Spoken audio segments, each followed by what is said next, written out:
What we know about God is what we have heard. No? God reveals himself. I will not say that you can know God through your mind, because what your mind understands is always through limitation of things. How can we understand the unlimited, infinite reality? Can something which is limited understand that? I don't think so. So that's why our mind is limiting. What we understand only things that is dear to us actually. What we have a certain concept of God. And we like that concept. But really to understand him, we have to transcend that limitation. Like Krishna said in the Gita, I am everything. Yeah. So when Krishna said that I am everything, can our mind understand that? No, we like this little Krishna which we worship. We like the Krishna which tell us nice things. Let us dance together. Let us have a good moment together. But when Krishna becomes strict, do we still like him? No, very often people like only what they like. Yeah, that's why God has been portrayed in many other religions in many ways, in a certain way. God must be like this and like that and like this. You have certain rules and regulation how God is. Here Krishna said, no, I am everything. When in chapter 15, verse 12, he said, I am the radiance of the sun which illumines this whole solar system.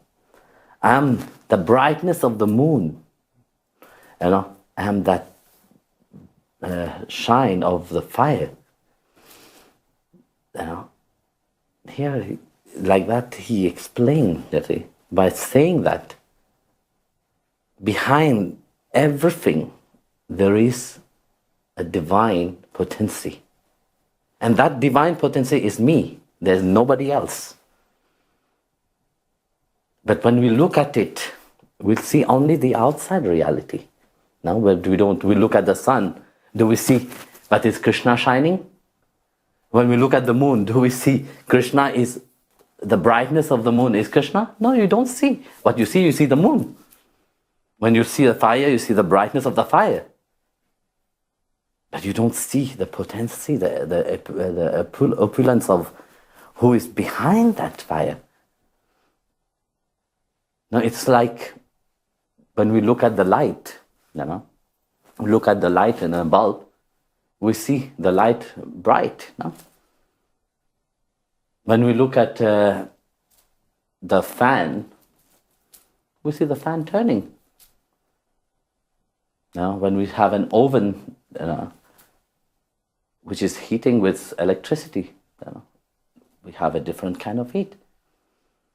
So you see the brightness, the fan is turning, the wind is coming, you have heat, which is fire, which is burning. But do you see behind these things the electricity, which is giving the power to all these things?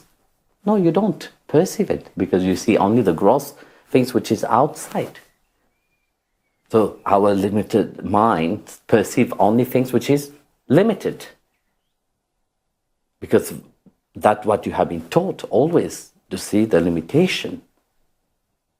And Bhagavan is telling you, no, I am everything. How to transcend that limited mind? You have to feed that mind with the right things. You see, if that mind, which is so much focused on the limitation, it will always stay limit.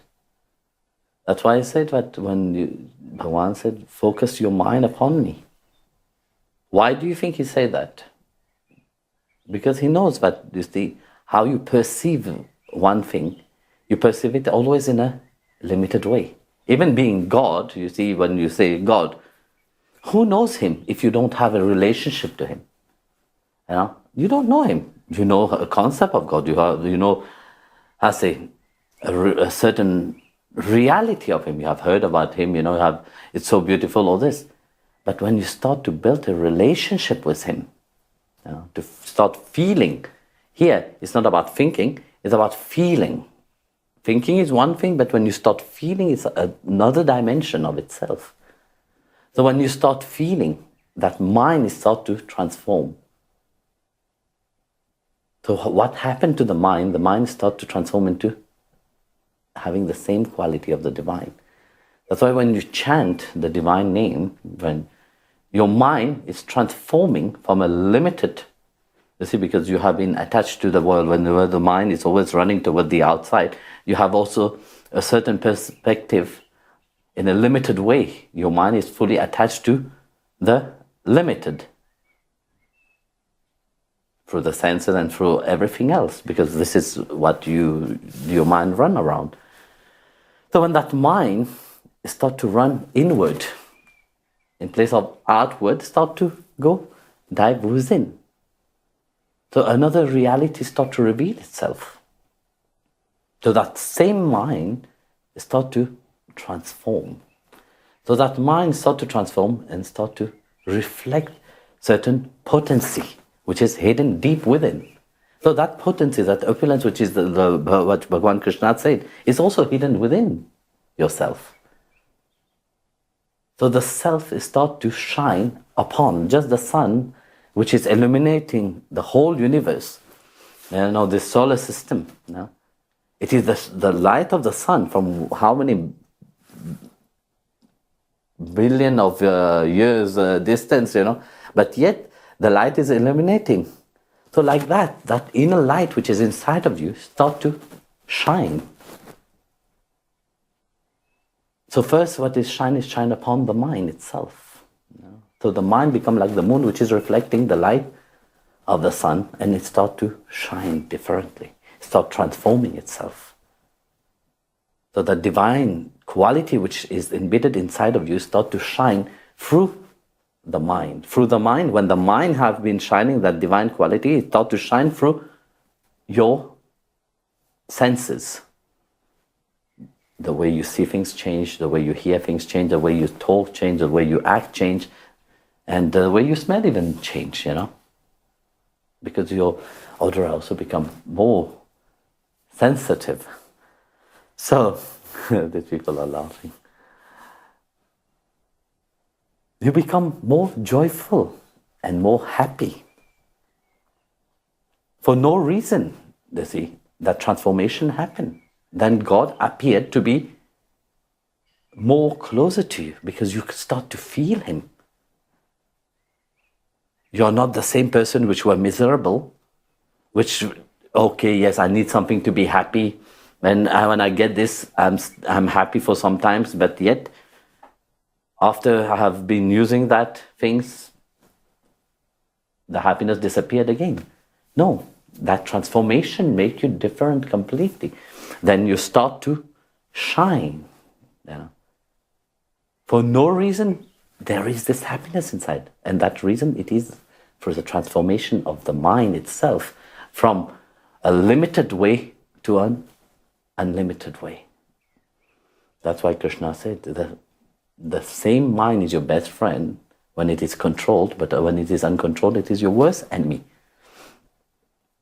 Because that same mind drag you into the world of matters and make you fall into Maya completely. And the same mind, when it is turned towards the supreme reality, it becomes an instrument of enlightenment. So where you focus that mind, it is very important.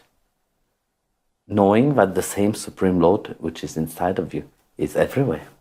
So your view of limitation of God, how you see, of course it is, as long as you are not knowledgeable about the divine potency which firstly resides inside of you and in everything.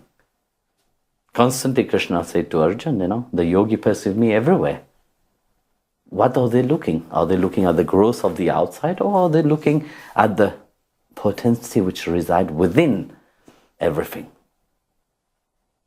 So how you perceive things also matters about that, And that transformation and that change inside of you happen when your mind turned towards Him.